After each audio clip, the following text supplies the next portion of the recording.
Hello दोस्तों, नमस्कार। मैं संजय गुप्ता। दोस्तों, आज हम बात करने वाले हैं हमारे इस भारत देश के बजट की। जी हाँ, 1 फरवरी 2021 को इस भारत देश का बजट आ चुका है। अब देखते हैं इस बजट में कौन कौन से ऐसे सेक्टर हैं जिन्हें काफ़ी ज़्यादा फायदेमंद होगा, जिनके लिए बहुत ही अच्छा पैसा आया है, जिन सेक्टरों में बहुत सारी संभावनाएं हैं रोजगार पैदा करने की, इस बेरोजगारी को दूर करने की, जीडीपी बढ़ाने की। तो बहुत सारी ऐसी क्या चीज़ें हैं आज के इस वीडियो में हम सभी लोग जानेंगे। तो दोस्तों, आइए हम बात करते हैं सबसे पहले 2021 के इस बजट में जो मुख्य चीजें हैं वो क्या है।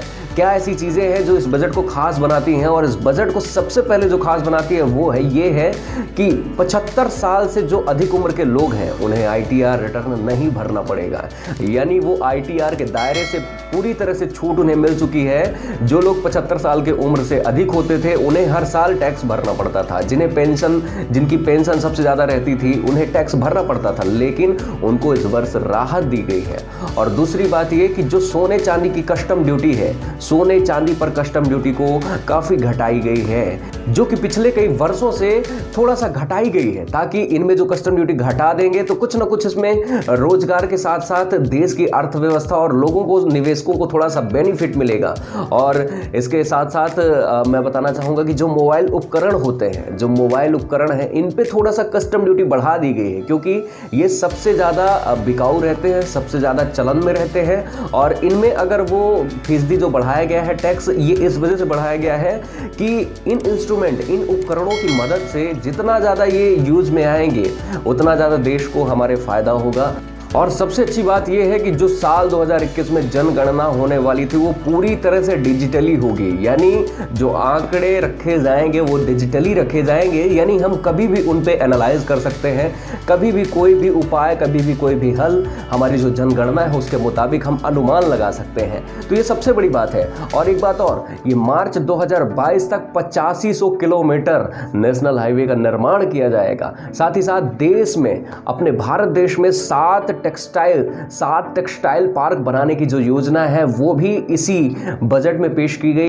और सबसे अहम बात यह है कि बंगाल सहित कई सारे जो राज्य हैं उन पे चुनावी जो राज्यों के लिए एक जो बजट रखा गया है यहाँ विकास के लिए, वो बहुत ही महत्वपूर्ण रखता है। और कोरोना वैक्सीन, कोविड-19 से पूरा देश एक मजबूती स्तंभ के जैसे खड़ा हुआ था और डटकर मुकाबला किया है, और यहाँ तक हम सभी लोगों ने इसमें जीत भी हासिल कर ली है। जी हाँ, जो कोरोना वैक्सीन आई हुई है, अभी 2 और वैक्सीन इसमें खोज जारी है, रिसर्च जारी है, जिसके तहत हमारे देश में 35,000 करोड़ ये कोरोना वैक्सीनेशन के लिए दिए गए हैं।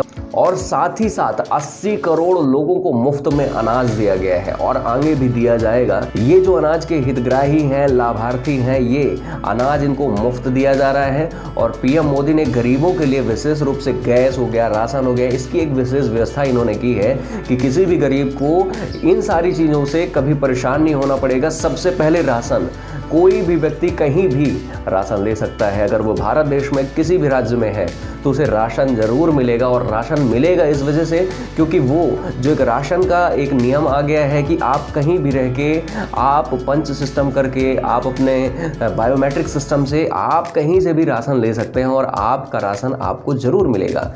सबसे अच्छी बात यह है कि हमारे देश में इंश्योरेंस पॉलिसी के तहत 74% तक एफडीआई आप कर सकेंगे। और ये एक बहुत बड़ी बात है क्योंकि अभी तक 49% तक ये एफडीआई होती थी, और इस वर्ष इस बजट में जो रखा गया है 74% तक ये आप कर सकते हैं, एफडीआई इंश्योरेंस कर सकते हैं।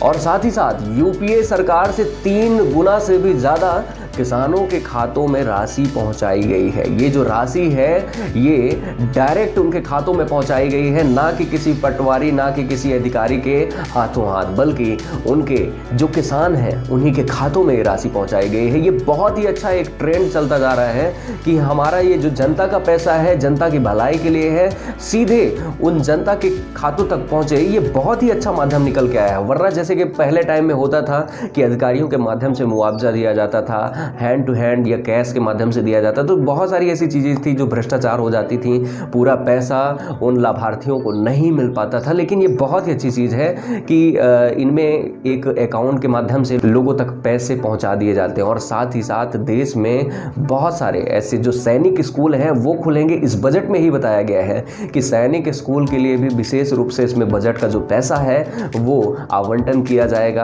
और साथ ही साथ इस देश का पूरा ख्याल रखा जा रहा है कि कहीं पे भी कोई भी समस्या ना आए।